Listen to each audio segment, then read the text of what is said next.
Selamat bertemu kembali dalam pelajaran kimia kelas 12 MIPA. Pada pokok materi elektrokimia, kali ini tujuan pembelajarannya adalah dengan menggali informasi dari berbagai sumber belajar, kalian diharapkan mampu menganalisis proses yang terjadi dalam sel fota dan menjelaskan kegunaan berlandaskan sikap ingin tahu, responsif, dan tanggung jawab. Adapun sumber belajar yang kalian bisa pakai adalah resource, sumber belajar.belajar.kemdikbud.go.id pada pokok bahasan sel elektrokimia, atau kalian juga bisa searching di indakrisyanti.blogspot.com. Bisa juga memakai buku sekolah elektronik atau buku sekolah digital serta buku yang relevan. Jangan lupa mengisi daftar hadir di link yang sudah dibagi di Google Class. Baik, kita lanjutkan. Kita masuk pada materi elektrokimia. Pengertiannya dulu, kalian sudah tahu. Kalian sudah membaca bahwa elektrokimia adalah bagian ilmu kimia yang mempelajari hubungan antara reaksi kimia dengan listrik. Biasanya melibatkan sel elektrokimia yang menerapkan prinsip reaksi redoks dalam aplikasinya. Ada dua kata di sini, reaksi kimia dan kerja. Maka elektrokimia akan dibagi menjadi dua subbab. Yang pertama adalah sel yang melakukan kerja dengan melepaskan energi dari reaksi spontan. Atau bisa juga kita katakan reaksi kimia yang menghasilkan energi yang kita masukkan dalam pokok bahasan sel fota. Yang kedua adalah sel yang melakukan kerja dengan menyerap energi dari sumber listrik untuk menggerakkan reaksi non-spontan. Atau bisa juga kita katakan reaksi kimia yang memerlukan energi listrik. Kita masukkan dalam subbab elektrolisis. Baik, kita akan masuk pokok bahasan yang pertama, yaitu sel fota. Kalian lihat bagian ini, ada gambar ini, sel fota itu ada dua elektroda, yang negatif disebut anoda, yang positif disebut katoda. Akan menghasilkan listrik jika dihubungkan dengan jembatan garam. Pada anoda terjadi reaksi oksidasi, yaitu melepaskan elektron membentuk kation.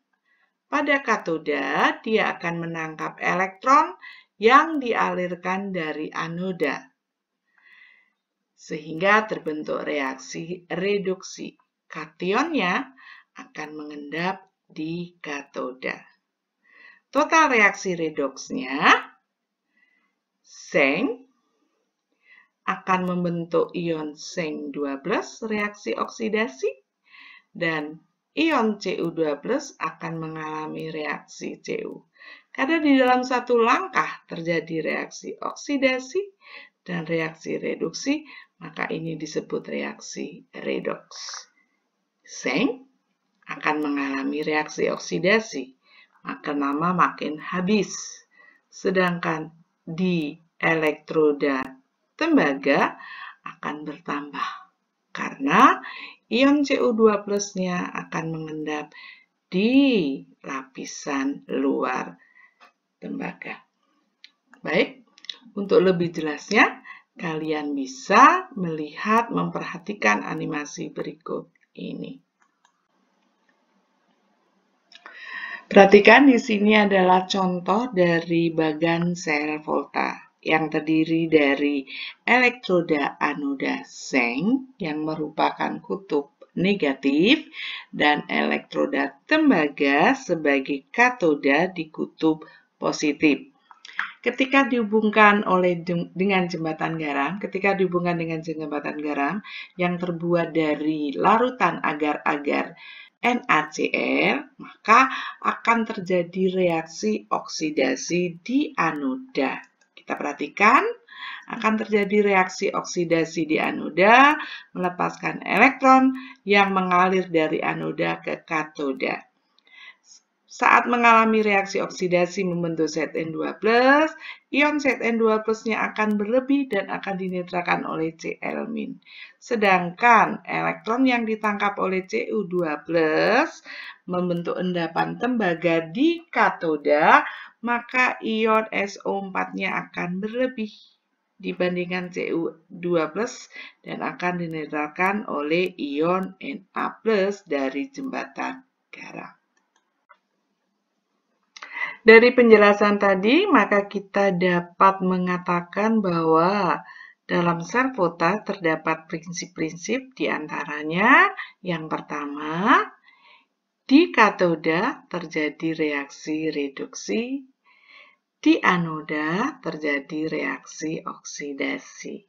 Jika kita perhatikan kata-kata katoda dan reduksi, anoda dan oksidasi, untuk lebih mudah mengingatnya, sama-sama vokal dan sama-sama konsonan. Katoda, reduksi, anoda, oksidasi, dan prinsip selanjutnya adalah katoda merupakan kutub positif, sedangkan anoda kutub negatif. Untuk lebih mudah mengingatnya, kita bisa gabungkan kata-kata yang berwarna merah, yaitu kata kapan.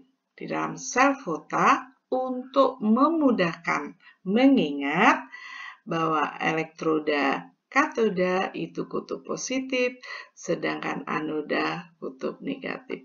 Prinsip ketiga, adanya jembatan garam. Jembatan garam berfungsi untuk menetralkan muatan di kedua larutan sel. Oke, kita ingat lagi bahwa sel fota adalah sel di mana reaksi kimia, reaksi redoks menghasilkan listrik. Sekarang kita masuk pada prinsip penulisan sel fota. Dari bagian ini, kita tahu bahwa aliran listrik itu dari katoda ke anoda. Dan potensial listrik yang dihasilkan oleh sel elektrokimia, sel kimia, ini dinamakan potensial sel, lambangnya enol sel. Dan dari penjelasan tadi bahwa aliran elektron itu dari anoda ke katoda. Karena aliran elektron dari anoda ke katoda, maka penulisan sel fota bisa ditulis sebagai berikut. Anoda, larutan, jembatan garam, larutan, yang terakhir adalah katoda. Sesuai dengan arus aliran elektron dari anoda ke katoda. Bagaimana dengan penulisan sel fota pada bagan ini? Jika penulisan sel fota mengikuti prinsip anoda, larutan, jembatan garam, larutan terakhir katoda, maka kita bisa menuliskan anodanya adalah seng yang menghasilkan Zn2+,